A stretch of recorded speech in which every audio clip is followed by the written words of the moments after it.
नमस्कार दोस्तों, कैसे हैं आप लोग? उम्मीद करते हैं कि स्वस्थ होंगे, मस्त होंगे और अपने पढ़ाई को पूरे मन से कर रहे होंगे। दोस्तों, आज हम आप लोगों के बीच एक बहुत बड़ी खुशखबरी लेकर के आए हैं। अगर आप बिहार पुलिस की तैयारी बिहार पुलिस के अंतर्गत बिहार कांस्टेबल की तैयारी कर रहे हैं या करना चाहते हैं और आपकी ख्वाहिश वर्दी पहनने की है, तो ये खबर आपके लिए है।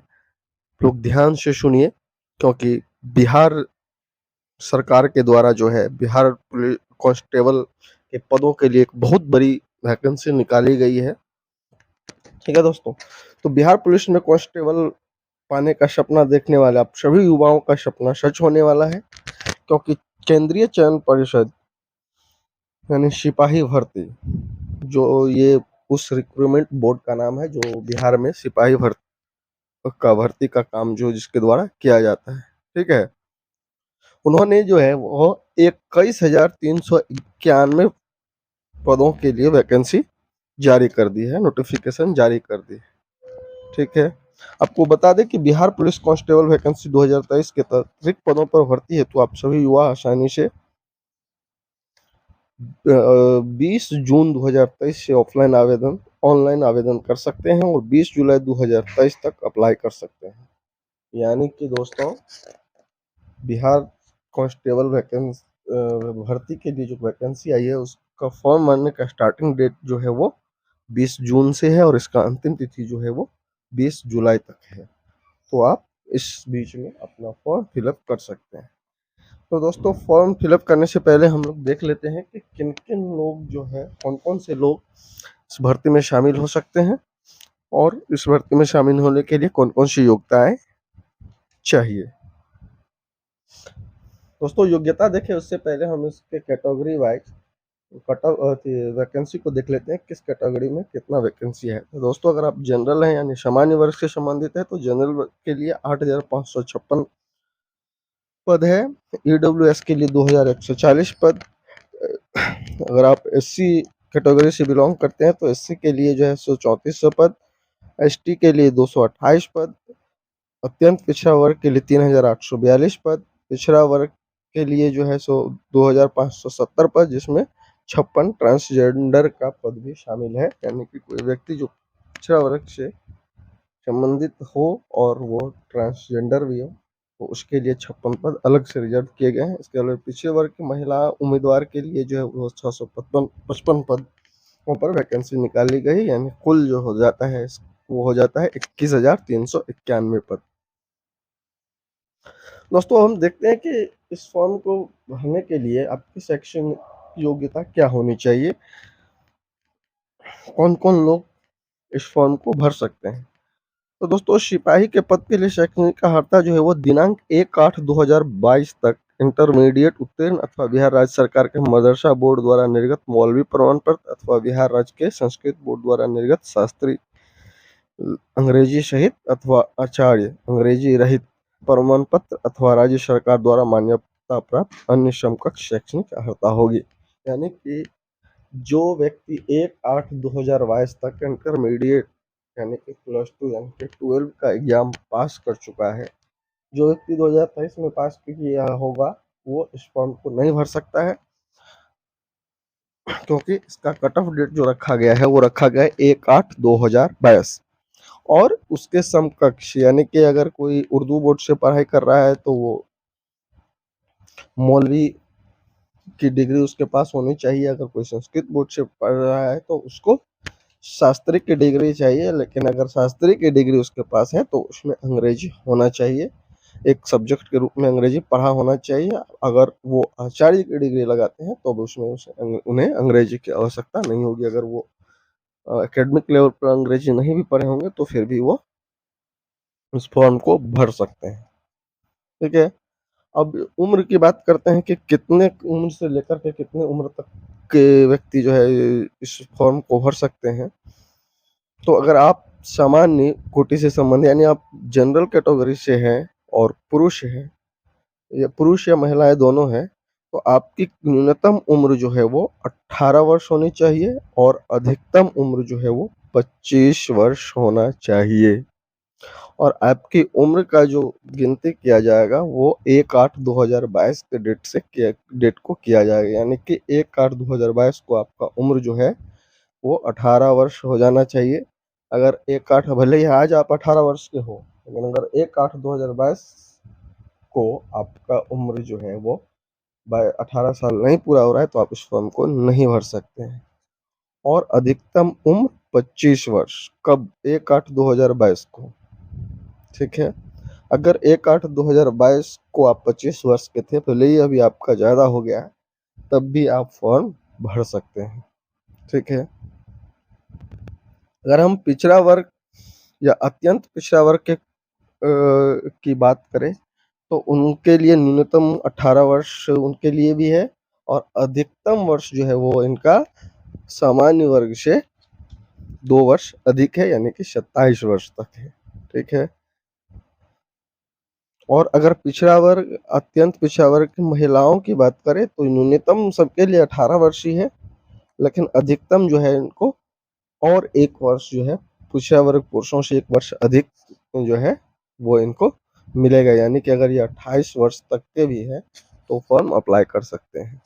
इसके अलावा अगर शेड्यूल कास्ट की और शेड्यूल ट्राइब की बात करें, या अनुसूचित जाति या अनुसूचित जनजाति कोटि के पुरुष और महिलाओं की बात करें तो न्यूनतम तो 18 ही रहेगा, लेकिन इनका अधिकतम उम्र सीमा जो है वो 30 वर्ष तक। अगर आप शेड्यूल कास्ट से हैं या शेड्यूल ट्राइब से से बिलोंग करते हैं और अगर आप 30 वर्ष के हैं तो भी आप इस फॉर्म को भर सकते हैं। इसके अलावा कोई व्यक्ति अगर होम गार्ड में है, होम गार्ड की नौकरी कर रहे हैं, ठीक है, तो उनको भी जो है उम्र में 5 वर्षों की छूट मिलेगी, यानी हर कैटेगरी वाइज उनको मिलेगी। अगर वो सामान्य वर्ग में आते हैं और सामान्य वर्ग की अधिकतम उम्र 25 वर्ष है तो उनको 30 वर्ष मिलेगा, यानी कि उनको 5 वर्ष एज रिलैक्सेशन मिलेगा। इसके अलावा दोस्तों अब देखते हैं कि आपकी शारीरिक योग्यता क्या होनी चाहिए, आपका फिजिकल कंडीशन क्या होना चाहिए इस फॉर्म को अप्लाई करने के लिए। तो देखिए इसमें आपको ऊंचाई और सीना के लिए जो है वो कोई अंक नहीं मिलता है, ठीक है, जब आप फिजिकल होता है। और इस एग्जाम में आप लोगों को बता दें कि आपका मेरिट जो बनेगा वो आपके फिजिकल के आधार पर ही बनेगा। रिटन एग्जाम जो है वो सिर्फ क्वालिफाइंग होता है, वो आपको सिर्फ आगे चरण में पहुंचने के लिए क्वालिफाई करने, लेकिन आपका मेरिट जो है वो फिजिकल के आधार पर ही बनता है। परंतु आपको हाइट, अगर किसी व्यक्ति की हाइट बहुत अच्छी है तो उसको उसका एक्स्ट्रा मार्क मिलेगा, ऐसा नहीं है, ठीक है। और अगर किसी की हाइट निर्धारित सीमा से कम है तो ऐसे भी डिस्क्वालीफाई हो जाएंगे, लेकिन अगर अधिक है तो उसका कोई बेनिफिट उनको नहीं मिलने वाला है, ठीक है। तो कितना हाइट, ऊंचाई कितनी होनी चाहिए, आपका हाइट कितना होना चाहिए, तो अगर आप जनरल कैटेगरी से बिलोंग करते हैं और पुरुष हैं तो आपकी हाइट जो है वो 165 सेंटीमीटर होना चाहिए। इसके अलावा अत्यंत पिछड़ा वर्ग के पुरुषों के लिए न्यूनतम जो है वो 160 सेंटीमीटर होना चाहिए, कम से कम आपका 160 सेंटीमीटर होना चाहिए। अगर इससे कम आपका हाइट है तो आप इस एग्जाम में नहीं बैठ सकते, आप इसका फॉर्म नहीं भर सकते, आप डिस्क्वालीफाई कर दिए जाएंगे। इसके अलावा शेड्यूल कास्ट और शेड्यूल ट्राइब्स के लिए जो है वो भी न्यूनतम हाइट की जो रिक्वायरमेंट है वो 160 सेंटीमीटर ही है, यानी कि अगर आप जनरल कैटेगरी में हैं तो आपका, और पुरुष हैं तो आपका हाइट जो है वो 165 सेंटीमीटर होना चाहिए। बाकी अगर आप अत्यंत पिछड़ा वर्ग, अनुसूचित जाति, अनुसूचित जनजाति से संबंधित हैं और पुरुष हैं तो आपका हाइट जो है वो कम से कम 160 सेंटीमीटर होना चाहिए। बाकी सभी वर्गों के महिलाओं के लिए जो है वो न्यूनतम हाइट जो है वो 155 सेंटीमीटर होना चाहिए, चाहे वो महिला किसी भी वर्ग से संबंधित हो, उनका जो है वो 155 सेंटीमीटर मिनिमम हाइट होना चाहिए। इससे कम होगा तो आप सेलेक्ट नहीं हो पाएंगे, अगर इससे ज़्यादा है तो आपको उसको कोई बेनिफिट नहीं मिलेगा, लेकिन इससे कम नहीं होना चाहिए। इसके अलावा आप बात हम सेना की करते हैं तो ये सिर्फ पुरुषों पे लागू होता है, महिलाओं पर ये कंडीशन अप्लाई नहीं होता है। तो अगर आप जनरल हैं, जनरल कैटेगरी से, अनारक्षित कैटेगरी से संबंधित है या पिछड़ा वर्ग से संबंधित है, तो बिना फुलाए आपकी सीना जो है वो 81 सेंटीमीटर कम से कम होना चाहिए। अधिक जितना हो लेकिन इसका आपको बेनिफिट नहीं मिलेगा। और फुलाने के बाद जो है वो 86 सेंटीमीटर कम से कम होना चाहिए। अधिक जितना भी हो जाएगा उसका आपको कोई बेनिफिट नहीं मिलेगा। यानी कि फुलाने के बाद जो है कम से कम 5 सेंटीमीटर का अंतर आना चाहिए। समझ रहे हैं दोस्तों? ऐसा नहीं है कि अगर बिना फुलाए अगर आपका 81 सेंटीमीटर है और फुला करके 86 सेंटीमीटर नहीं होगा तब भी आपको डिस्क्वालीफाई कर दिया जाएगा, ये मिनिमम है। अगर अत्यंत पिछड़ा वर्ग के पुरुषों की बात करें तो इनका भी जो है वही है 81, 86, बिना फुलाए 81 और फुला करके 86 सेंटीमीटर। ठीक है। अगर अनुसूचित जाति और अनुसूचित जनजाति की बात किया जाए तो इनका जो है सो सीना फुला करके जो है बिना फुलाए हुए 79 यानी 79 सेंटीमीटर कम से कम होना चाहिए और फुलाने के बाद जो है वो 84 सेंटीमीटर कम से कम होना चाहिए। ठीक है। महिला अभ्यर्थियों के लिए सीमा की माप नहीं होगी। पहले ही बताया कि सेना जो है वो सिर्फ सेना की माप जो है वो सिर्फ पुरुषों पर लागू होता है, महिलाओं पर ये लागू नहीं होता है।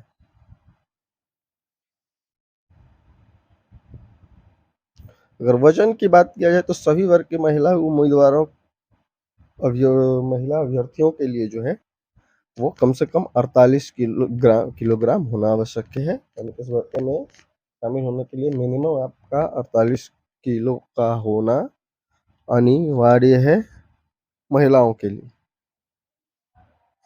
ठीक है।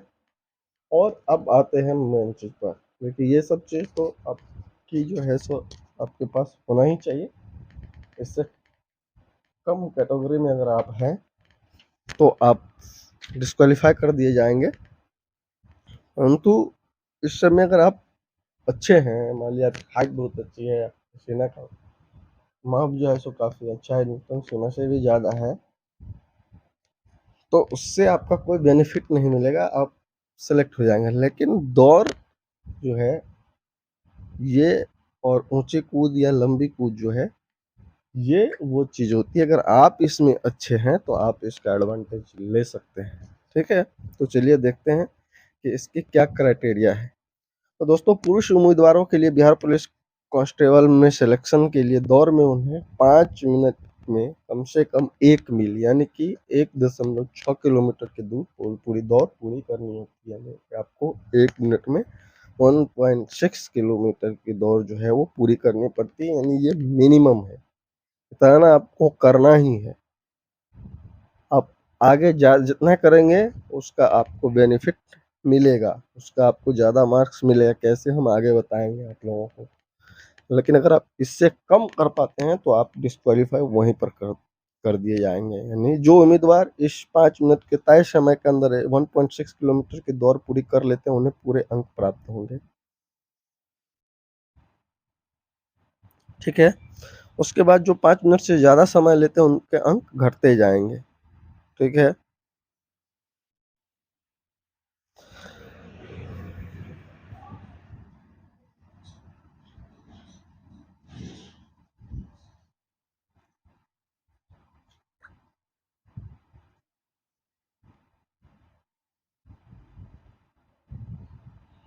सॉरी, एक चीज मिस्टेक हो गया है, फिर से हम बता देते हैं। पुरुष उम्मीदवारों के लिए बिहार पुलिस कांस्टेबल में सिलेक्शन के लिए दौड़ में उन्हें 6 मिनट होना चाहिए। यहाँ पर ये 5 मिनट लिख दिया है। 6 मिनट में 1.6 किलोमीटर दौड़ आपको पूरा करना होता है। अगर आप इससे कम करते हैं तो आप डिस्क्वालीफाई कर दिए जाएंगे। ठीक है।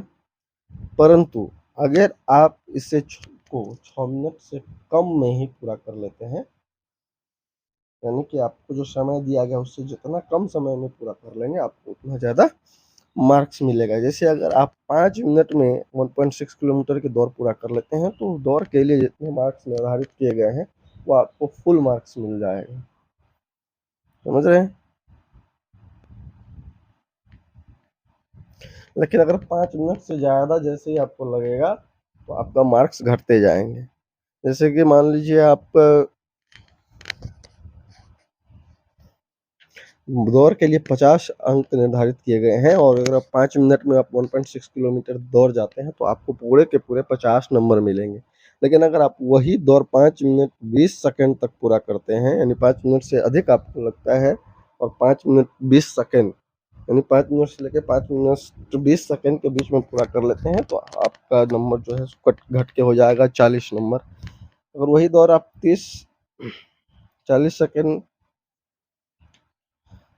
ठीक है, और 5 मिनट 20 सेकंड से अगर 5 मिनट 40 सेकंड के बीच में आप उस दौड़ को पूरा करते तो आपको 30 अंक मिलेंगे और 5 मिनट 40 सेकंड से लेकर के 6 मिनट तक अगर दौड़ पूरी करते तो आपको 20 अंक मिलेंगे। अब देखिए यही आपको रणनीति बनाना है, आपको कोशिश करना है, क्योंकि मेरिट आपका इसी से बनेगा। तो यही आपको कोशिश करना है कि हम दौड़ जो है, बहुत सारे लोग जानकारी के अभाव में वो टारगेट ही 1.6 किलोमीटर का 6 मिनट में रखते हैं। अगर आप 6 मिनट में 1.6 किलोमीटर दौड़ेंगे तो आपका सिलेक्शन नहीं होगा, आप मेरिट में नहीं आ पाएंगे। आप क्वालिफाई वहाँ तो कर दें, लेकिन जब मेरिट बनेगा तो आप उसमें पीछे रह जाएंगे। इसीलिए आपको दौड़ की तैयारी ऐसी करना है कि कम से जो है हम 5 मिनट में उसको पूरा कर ले, ताकि हमको अधिकतम अंक मिले, या 5 मिनट 20 सेकंड में कर ले। और इसको अगर आप निरंतर अभ्यास करते हैं तो ये बड़ी आसानी से हो जाती है। और अगर आपको 6 मिनट से ज़्यादा लगता है तब तो आपको डिस्क्वालीफाई कर दिया जाएगा। सेम चीज़ महिलाओं के लिए है। महिलाओं के लिए जो है वो थोड़ी सी दौड़ जो है वो कम है, यानी कि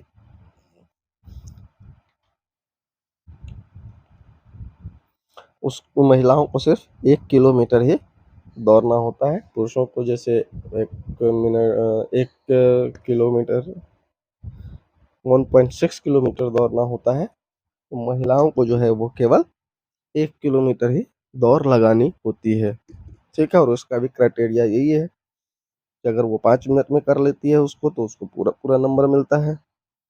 5 मिनट से लेकर के 5 मिनट 20 सेकंड के बीच में करती है तो 40 नंबर, 5:20 से 5:40 के बीच में करती है तो 30 नंबर, 5:40 से लेकर के 6 के बीच में करती है तो 20 नंबर, और अगर 6 मिनट से ज़्यादा समय लेती है तो वहीं पर डिस्क्वालीफाई कर दी जाती है, ठीक है दोस्तों। और इसी तरह से लंबी कूद, ऊंची कूद में भी इसी तरह से क्राइटेरिया बना हुआ है। तो अब इसके दूसरे पक्ष पे आते हैं, जो कि जिससे आपको पहले गुजरना होगा, यानी कि ऐसे आप फॉर्म भरेंगे तो सबसे पहले आपको लिखित परीक्षा से गुजरना होगा, जो 100 नंबर का होगा। और प्रत्येक प्रश्न पे जो है वो 1 नंबर दिए जाएंगे और इसमें नेगेटिव मार्किंग नहीं होता है। अगर इस एग्जाम की लेवल की बात करें तो ये आपका 10th लेवल का होगा और इसमें आपको GK, GS, Hindi, English, maths, इन सभी से क्वेश्चन पूछे जाएंगे। अगर आप नंबर ऑफ क्वेश्चंस की बात करें तो आपको जीएस, जीके, जीएस और हिंदी और अंग्रेजी को मिला करके लगभग 90 क्वेश्चन पूछे जाएंगे। मैथ्स और रीजनिंग मिला करके मैक्सिमम 10 से 12 क्वेश्चन ही आपको पूछे जाएंगे। दोस्तों अगर आप बिहार पुलिस की तैयारी करना चाहते हैं या पहले से ही कर रहे हैं तो ये आपके लिए बहुत बड़ी खुशखबरी है। और अगर आप पहले से तैयारी नहीं कर रहे हैं और अब तैयारी करना चाहते हैं तो आप मेरे चैनल को सब्सक्राइब कीजिए, वीडियो को लाइक कीजिए। हम पूरे डिटेल में तो नहीं पढ़ा पाएंगे इतने कम समय में, क्योंकि 3 महीने के अंदर में इसका एग्जाम हो जाता है, लेकिन हम एक दिन या डेली या एक दिन बाद करके आप लोगों के लिए 50 क्वेश्चंस का प्रैक्टिस सेट जो है वो हर सब्जेक्ट से, हर टॉपिक से करवा देंगे। अगर आप उसे भी कंप्लीट कर लेंगे और कुछ बुक्स हम आपको बता देंगे, अगर आप उस बुक्स को फॉलो करेंगे और हमारे प्रैक्टिस सेट को देखेंगे तो आप एग्जाम में बेहतर परफॉर्मेंस कर पाएंगे, आप एग्जाम को क्वालिफाई कर पाएंगे। अगर आप पहले से तैयारी कर रहे हैं तो और अच्छी बात है, और आप हमारे प्रैक्टिस सेट देख करके आप अपने तैयारी के स्तर को जांच सकते हैं। तो अगर आप लोग चाहते हैं कि मैं आप लोगों के लिए वीडियो लाऊं तो आप लोग ज़्यादा से ज़्यादा चैनल को सब्सक्राइब कीजिए। अगर मेरा चैनल 5 दिन का टारगेट है, 5 दिन में अगर आप लोग मेरे चैनल को 500 सब्सक्राइबर तक पहुंचा देते हैं तो मैं आप लोगों के लिए रेगुलर प्रैक्टिस सेट लाना शुरू कर दूंगा। धन्यवाद।